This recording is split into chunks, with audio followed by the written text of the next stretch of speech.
Ayurvedic ఎంతవరకు నిజమంటారు అసలు? జనాలందరూ కూడా ఒక ఫాల్స్ అనేది ఉంటది కొందరందుకి. ఒక లివర్ డాక్టర్ అని ఒక ఆయన ఉన్నారు, ఆయన ఆయుర్వేదం వాడడం వల్ల లివర్ పాడైపోయి ఎవరు చనిపోయారు అని చెప్పి. అవన్నీ ఫేక్ అండి జనరల్. మోస్ట్ ఆఫ్ ద మీరు సైంటిఫిక్ డేటా తీస్తే అలోపతి డ్రగ్స్ అనేవి ఎక్కువగా లివర్ అండ్ కిడ్నీ మీద ఇంజూర్ చేసే ఉంటాయి అన్నమాట.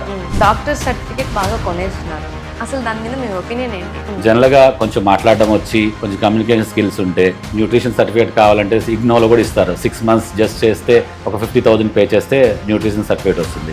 ఒక క్యాన్సర్ ఉంది, క్యాన్సర్ తగ్గిస్తామని ఒకళ్ళు బాగా పబ్లిసిటీ చేస్తున్నారు. ఒక గంగ ఉందండి, ఆ గంగ ఒక ఏం పని అండి వాళ్ళ దగ్గరికి ల్యాడ్ చేయాలని.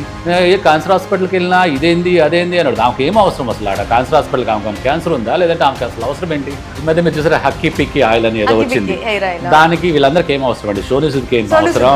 గాలి వాళ్ళ వైఫ్ కి ఏం అవసరము? తలా ఒక 5 లక్షలు ఇస్తారు, వాళ్ళు పిలుస్తారు దాన్ని దానికి ఒక పెద్ద మాఫియా.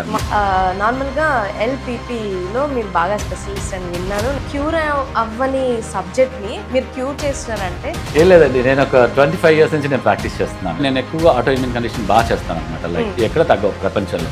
నార్మల్ గా బయట చాలా మంది ఇప్పుడు డాక్టర్స్ ఫేక్ డాక్టర్స్ అయిపోయారు. అది జనాలకు ఉండాలండి, చెప్తున్నా కదా. ఇప్పుడు మనం ఏం చెప్పలేము, ఇప్పుడు వాళ్ళకు ఉండాలి. వాళ్ళది అది మార్కెటింగ్ అండి, వాళ్ళది చెప్తున్నా కదా.